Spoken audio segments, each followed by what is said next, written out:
Hey, what's going on, guys? It's Joe from Gadgetry Tech, and today I'm going to talk about the latest headset from LucidSound. This is the LS100X. Now, this is a $100 wireless gaming headset. It's branded as the LS100X for Xbox. However, it does support multiple platforms, so I'm going to talk about that in the review. But before we get into that, I do want to thank LucidSound. They sent me this headset for review. I'm fortunate that some brands work with my channel now, so thank them, because we were able to get this pretty much at launch because of that. So it won't change the way we discuss the review. I don't have special marketing or kickback links or anything with them. I will have this generic Amazon affiliate link at the bottom, which gives me a small kickback to support the channel, but it has nothing to do with LucidSound, and you can purchase it however you want.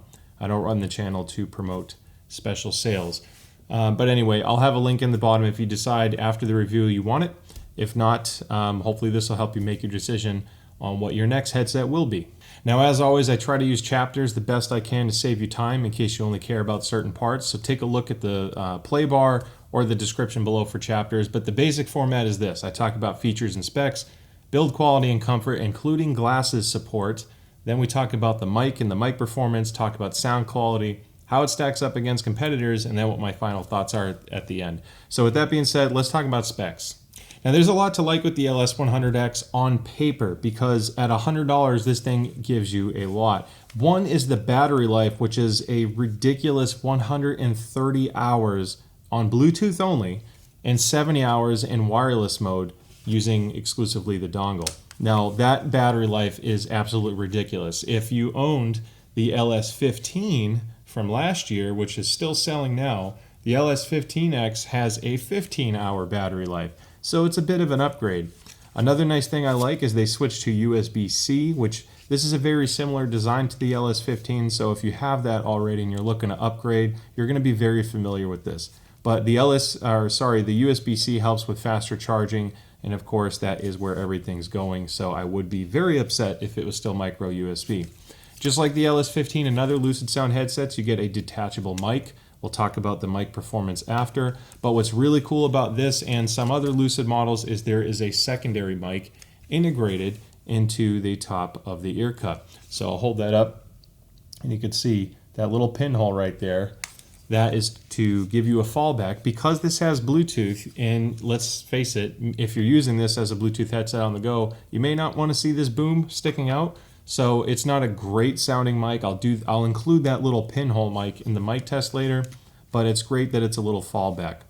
Now, continuing on with specs, this headset weighs only 237 grams, so it is on the lighter side. It's not the lightest headset I've reviewed, but considering the battery life and the Bluetooth, it's actually below the average weight with those features. Now, the LS100 gives you Bluetooth, which I love, and the Bluetooth is 5.2. There are a lot of advantages to 5.2. I am sad to say that it's only the SBC codec. Again, I have to consider the fact that it's a $100 headset, so there's only so much that can get jammed in this price range. So there is no aptX HD low latency stuff on the Bluetooth side, and there's no AAC support for iPhone users. So SBC still works, and because it's Bluetooth 5.2, you get a really stable connection. You get a much longer range than other Bluetooth headsets, especially in this price range. This headset's rated to go over 100 feet, and in my testing I could go clear across my house and I still had a connection. So the wireless performance is excellent because of the 5.2 protocol, which also helps improve battery life, hence why you get 130 hours on one charge if you're using it as Bluetooth. Now, as far as compatibility goes, I'm going to talk about platforms and virtual sound. So this is marketed as an Xbox headset. The dongle has a switch on it, and let's take a moment to enjoy the fact that this is an Xbox headset using a dongle, because they have the option to do direct pair on Xbox. Not a fan of direct pairing. Those headsets typically have a lot of issues, whether it's constant stutters, mic disconnects, range issues, etc. So it's a dongle for Xbox. Now, I am very pleased to say this has a switch on it for PC. So even though an Xbox headset can work on PC because it'll recognize it as an Xbox controller, Xbox headset, if you will, in PC mode, you get better performance because it recognizes it as two separate devices. This is a huge feature I want to point out early. It has a second audio driver for chat, and you do not have to install proprietary software. That's a win. So if you plug this in Make sure Windows is outputting your sound to the game mode because you want the game to be the priority. And then if you're using this for Discord or an Xbox party chat on your PC side, you would set Discord or the Xbox chat or whatever voice application you're using to the chat sound device. So make sure you separate the two.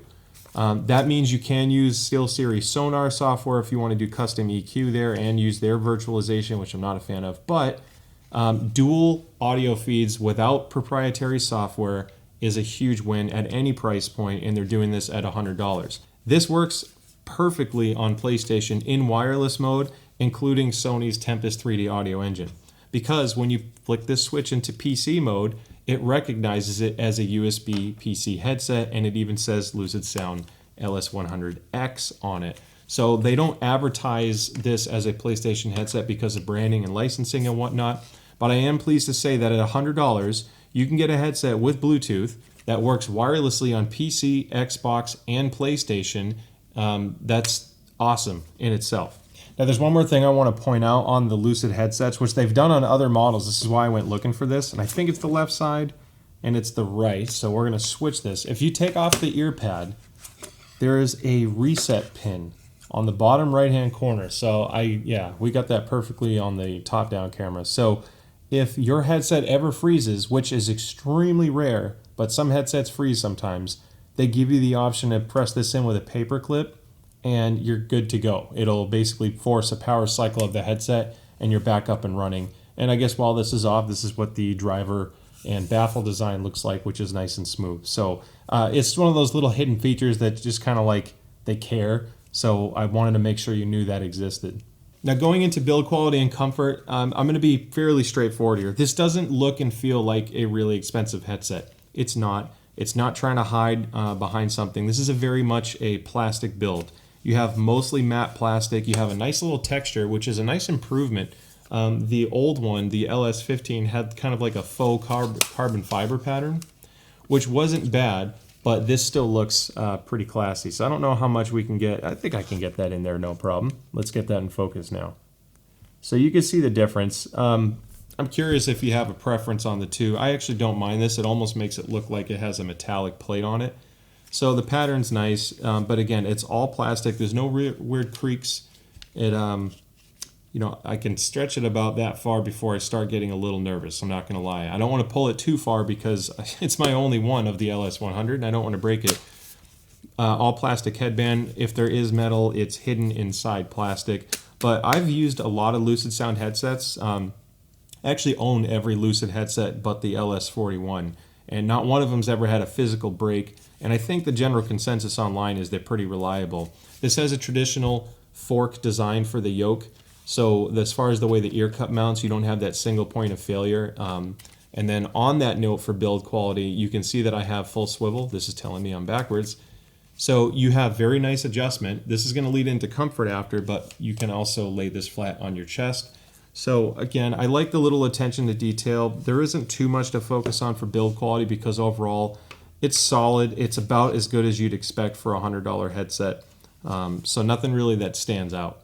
Now getting into comfort, there's a few things. Now I already showed you how it lays flat on my chest, which is nice. This is easier to swivel than some other Lucid headsets or other headsets that I've reviewed in this price range. They have a nice gentle movement to them. Very fluid, which means if I put them on my ear, they kind of naturally conform to make a seal. The seal is necessary for bass response, which this has a lot of. Talk about sound. Now there's one thing, because this is a lighter headset, under 300 grams, it can get away with a lighter clamp force, which they did. So if you're concerned with comfort and clamp force, a lot of people get headaches on a high clamp. You don't have to stretch this one. You don't have to worry about too much pressure. It's just right. I get a good solid seal every time because the ear cup diameter is actually big. I haven't measured this before, but let's see. It's just over 2.5 inches, about 2.5 inches long or tall, and a little over 1.5 inches wide. That's a big ear cup. They don't have a pad on the baffle, but it's a cloth covered baffle. These are deep enough where I've never felt the inside of the baffle. My ears don't poke it. So you have plenty of space, which means this should be very flexible for a lot of different shaped heads, different size heads, etc. Now that leads me into glasses comfort. So I don't wear prescription glasses. I use Gunnar's, and I always use glasses for my testing because some people have to wear glasses when they play.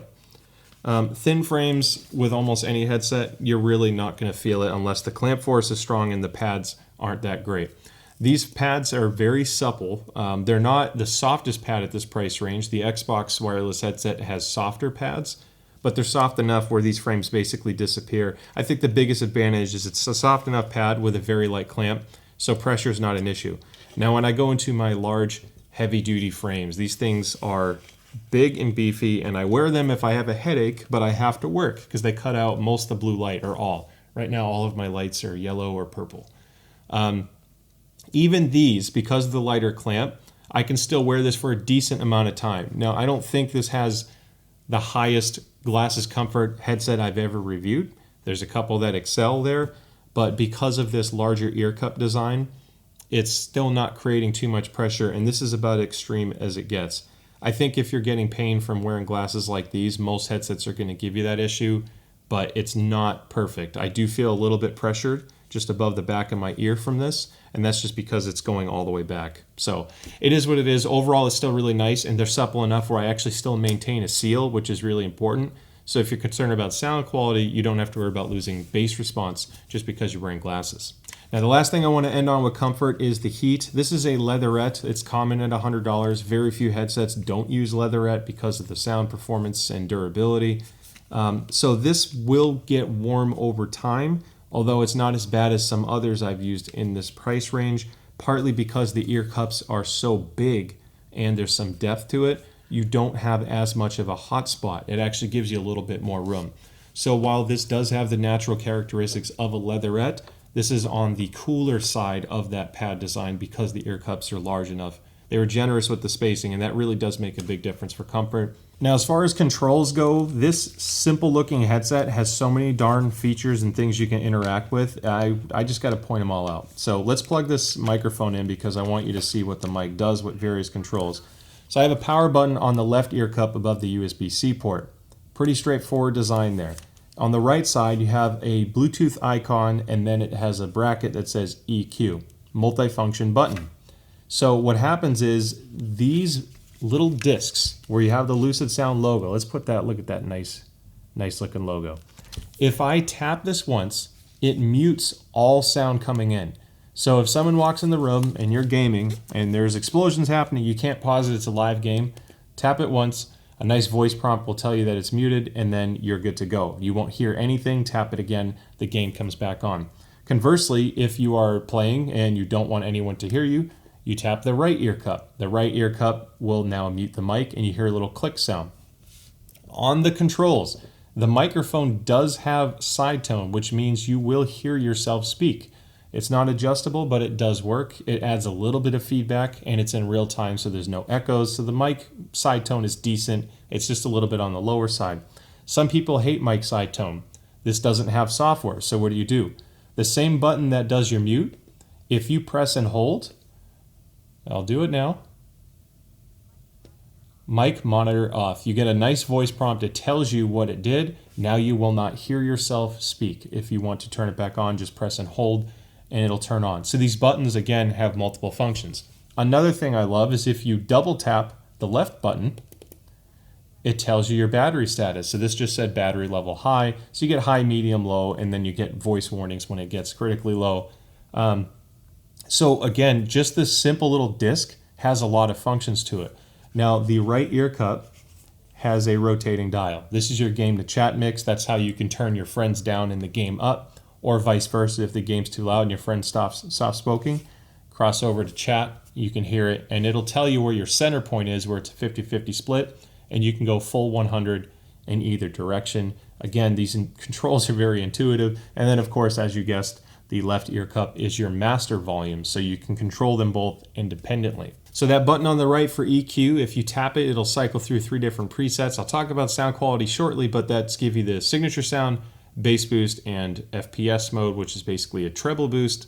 But again, we'll get into that. So the left ear cup, I talked about tapping it to mute the game, double tapping it to check your battery. Well, if you press and hold, it switches to Bluetooth mode. And then if you press and hold your little Bluetooth icon, you can make sure it's forced in pairing mode. It was a seamless thing, and as soon as you toggle over to Bluetooth mode, it's connected to my phone every time. I've never had Bluetooth issues. So you're probably wondering, why am I cycling between modes? Well, I am sad to say that this does not have simultaneous Bluetooth with wireless. I know. I can hear the gasps and upset in the chat.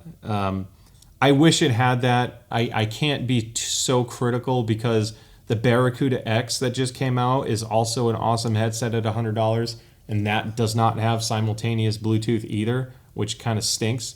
There aren't many under 100 that do. I think the Xbox headset is the only one that I know of under $100 for Xbox that does simultaneous Bluetooth, but I'll talk about how they compare to each other later in the review. So I wish it had it, but it doesn't.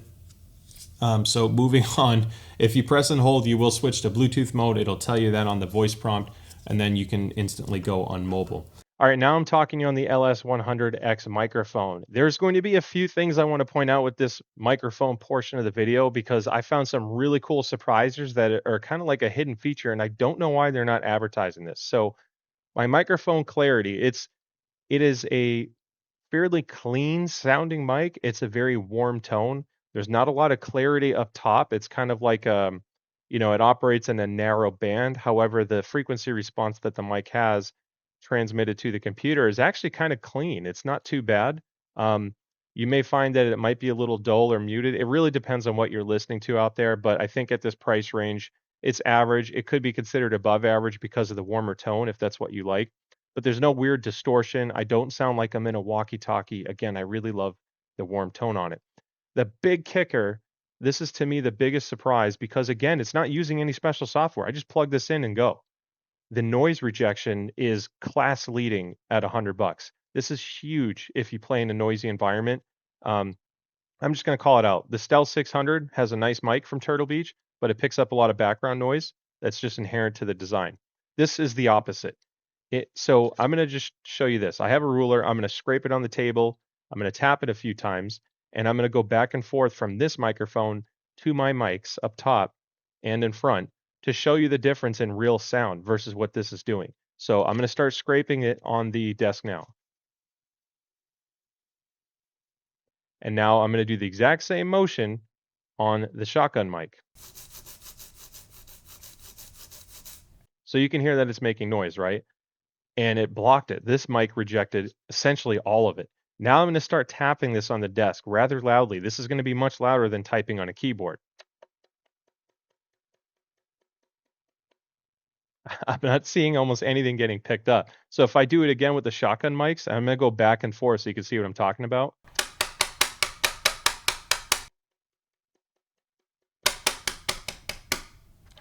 That to me is a win. That is a massive win. So the noise rejection is huge. I think the mic quality is passable. It sounds pretty solid. And again, this is without any tweaks to the mic, the gain, anything like that. So I'm going to switch over to the pinhole mic so you can see what the non-boom microphone sounds like. All right, now I'm talking to you on the pinhole mic. I do not like the mic side tone feedback when the pinhole mic is active. I have a little bit more distortion on what I pick up in the ear cup. Surprisingly, on the recording side, it sounds cleaner than what I'm hearing on the side tone. So I recommend disabling that, but it doesn't sound too bad. Again, this is a tiny little hole in the left side. I don't know why other manufacturers that make beam forming mics that's their primary mic somehow don't sound as good as this one does. In my opinion, again, I talk on this, I record it, I play it back a couple times before I record for your video just to make sure I get a good path here. And I actually think it sounds pretty decent. But anyway, it's good that you have a secondary mic. If this ever breaks or gets lost, you'll still have a good option to fall back on. All right, and now I'm talking to you on Bluetooth mode without a mic boom. This still sounds better than some of my $200+ headsets in Bluetooth mode. So Lucid really did something nice here with the mic.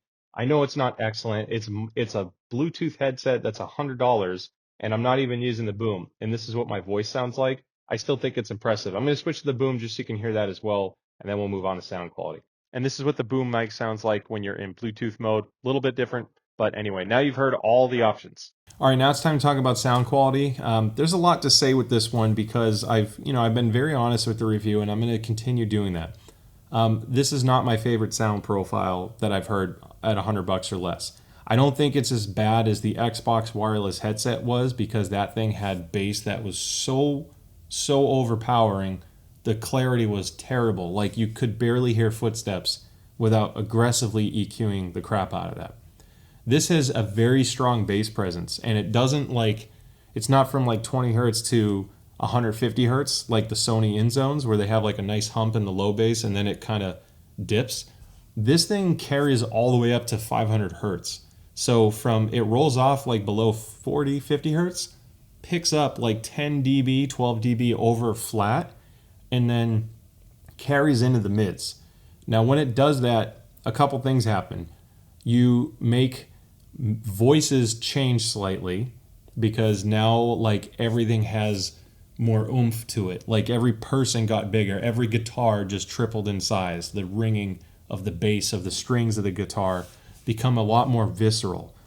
Some people are going to like that. And if you listen to rock and you want to hear everything to sound heavier and fuller, the LS100X is going to do that. Now, interestingly, I could still pinpoint things really well. So my imaging was still pretty good.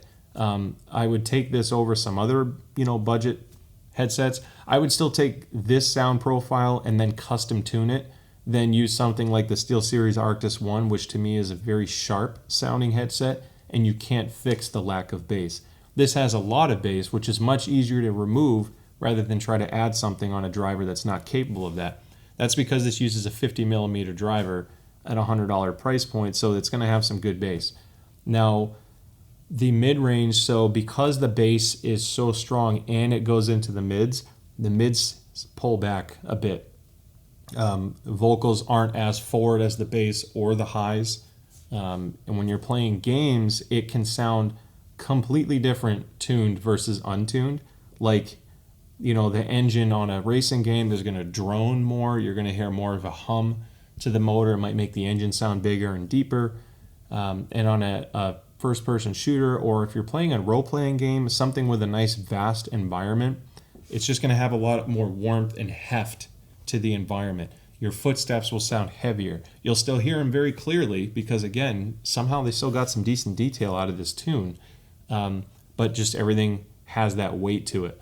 Now, upsettingly, the next audio preset is bass boost, which is insane.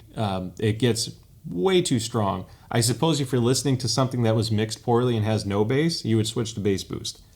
Then you have what I think a lot of people are going to use, and that's the FPS preset, which is basically it lifts the highs more. Now, it's not fixing the bass problem, but it helps hide some of the bass problem, because now your upper mid-range treble region is starting to come up to the level of the bass to help counter that a little bit. So, and it'll almost seem like the bass is pulled back slightly just because you get a little bit more detail out of it. I like the Signature Sounds treble tuning better, and then I would use a custom app to drastically pull down the bass level to a tolerable one.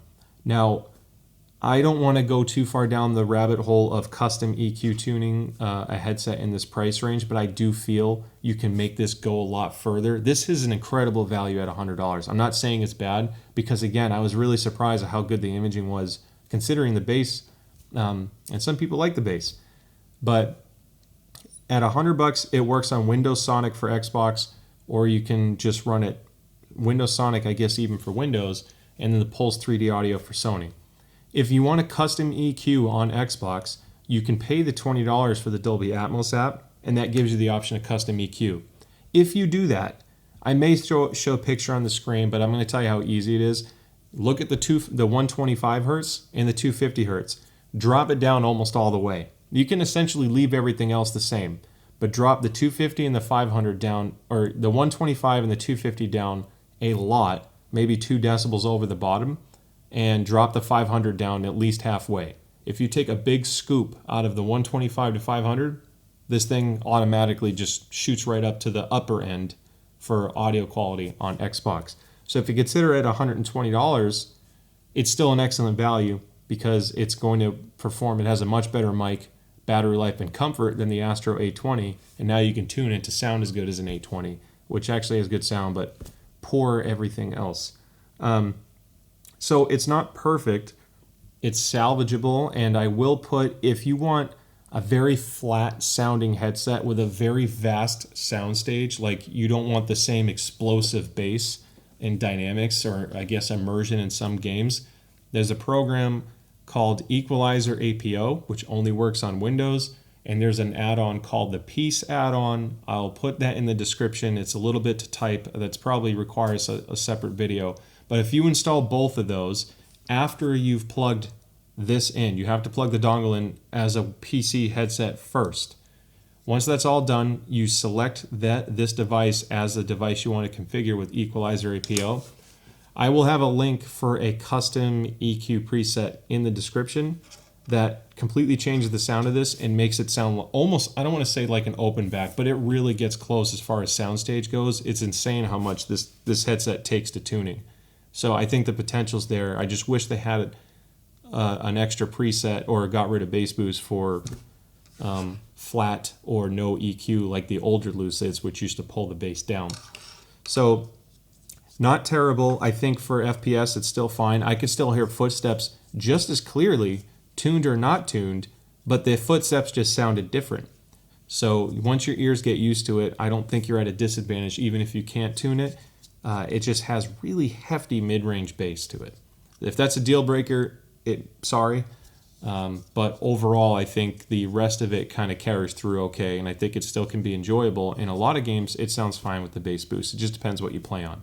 Okay, so as far as competitors go, this is standing really high in the food chain as far as, you know, bang for your buck for $100, especially when you consider an Xbox wireless headset. So let's compare it to what I think is the most common or probably the highest value Xbox wireless headset at $100, which is the Xbox wireless headset from Microsoft. It has a similar design philosophy. They have a mic boom, they have the rotating dials for chat and game volume, it has Bluetooth. I think they followed a lot more of the Lucid design originally than any other model that was out at the time, because this dial system was only on Lucid prior to this coming out. As far as what I like more on the Xbox One, well, I mentioned this earlier, I think the pads are more plush. They feel a little bit higher end. Very, very soft and supple. I love these pads. In fact, if I can get these to work on that would be like amazing. And this has simultaneous Bluetooth, which is super awesome. I'm going to say this comes with a caveat though, because that didn't always work well for me. It's cool to have a feature, but to implement it correctly is a whole nother animal. This is a direct pairing headset, no dongle, which one means this does not work on PlayStation at all. However, when I enable Bluetooth and I'm direct paired to my Xbox, I've had wireless issues like micro stutters, some weird disconnect problems, and it drives me insane. Like I have really high-end headsets that once they have wireless issues, I won't even touch them. I'd rather use a less expensive headset that's not a distraction. So I do like that this has simultaneous Bluetooth in it when it works. That's just such an awesome feature. And I do like the pads more. This is a 15-hour battery life. That's 70. This has arguably worse tuning. I'm not a huge fan of that. The controls, and there's no custom EQ presets to toggle built in. You just use the Xbox app to change the EQ tuning. And the mic is noticeably worse. This picks up more noise and you don't sound as clear. It sounds almost like you're in a fishbowl. So there's some merits to this, but I don't think it's not like a clean sweep on any one headset. They all have pros and cons. Now, if you don't need an Xbox wireless headset, you're just looking at this review because you're interested on the LS100X for PC or PlayStation, the Barracuda X is another option to consider. Now, this doesn't have the same battery life as that. It does have the Sport Week fabric, which I like. It does not do simultaneous Bluetooth, and it has its own tuning issues. There's such a big dip in the mid-range that you just feel like you're missing out on some things. They're just not present. However, the bass tuning is a little bit better than the LS100X. So again, I don't think there's one headset that is going to just blow anyone out of the water in this price range, which is, you know, it's unfortunate, but I hope this helps you kind of decide what's more important to you, what you value more. I'm going to end on a positive note. So I still think this is an incredible value because they took a lot of the good things about the LS15. They dropped the aux input, which is whatever. They have Bluetooth now, and this works on all consoles. But again, $100, Bluetooth, You can fix the sound to an extent. It's extremely comfortable. The battery life is amazing, and it works wirelessly on every single platform, mobile included, PlayStation included. So I still think there's a ton of value in this. I think Lucid's kind of like a dark horse in the headset market. I don't know why more people don't buy their headsets, because they do perform pretty well, and most people that own them like them. They actually get really loud too. I didn't mention that earlier. These usually get louder than most other wireless headsets, period. They scream when it comes to volume. They have really good amps in them. So I still like the headset. Strong recommendation. I guess for me, I just like tuning the bass down. And if you're not able to do that or willing to do that, then just be ready to accept that this has an elevated bass profile and the rest of it has some good merits. So anyway, thank you so much for watching this review. I hope I answered any questions you may have. If you have any questions, shoot a comment below. I'll do my best to answer it. Don't forget to like and subscribe. I'm really trying to catch up on reviews lately. I have tons of good stuff that I have planned coming up over the next few weeks. Check out our social media profiles. I'm trying to grow that as well. And don't forget, if you decide this is the right one for you, check out the link in the description below. With that being said, thank you again for the support, and I'll see you next time. Bye.